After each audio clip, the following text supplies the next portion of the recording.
এই জেনারেশনকে কে বুঝাবে যে মোবাইল থেকে দূরে থাকতে হবে? বিনা প্রয়োজনে ফোন ইউজ করবা না, বিনা প্রয়োজনে ফোনে হাতও দিবা না। একটা ছবি তুললে কি হয়? হাজারে আসওয়াদ, গুনাহ মাফ হয়। একটা ছবি তুললে কি গুনাহ মাফ হয়? কোনো নেকি হয়? এটা কি পরকালে সুপারিশ করবে? এই মোবাইলের আসক্তির কারণে এই যুব সমাজের চিন্তার ক্ষমতা নষ্ট হয়ে গেছে। বিশ্বাস করেন আমার কথা? আমার কথা বিশ্বাস করেন। এই মোবাইল আসক্তির কারণে এই যুব সমাজ আর চিন্তাই করতে পারে না।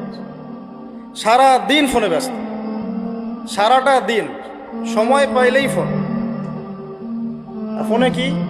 YouTube, Facebook, WhatsApp, Instagram. এই আমাদের বাপদাদার, এই যে ভাইদের বয়সী যারা এখন 40, 45, 50 এজের মধ্যে আছেন, যারা এই দেশ চালায়, সমাজ চালায়, অর্থনীতি চালায়, তাদের চেয়ে এদের চিন্তা শক্তির লেভেল অর্ধেকেরও কম। আমি আপনাদেরকে গ্যারান্টি দিচ্ছি, এখন যদি আরেকটা মুক্তিযুদ্ধ হয়, আল্লাহ না করুক, তাহলে এই তরুণ প্রজন্ম কিচ্ছু করতে পারবে। আপনি আমার কথা বিশ্বাস করেন। টিকটকের একটা ভিডিওর জন্য এদের কাণ্ডকীর্তি দেখলে মনে হয় যেন মানুষ না গরু না ছাগল, কি আসলে।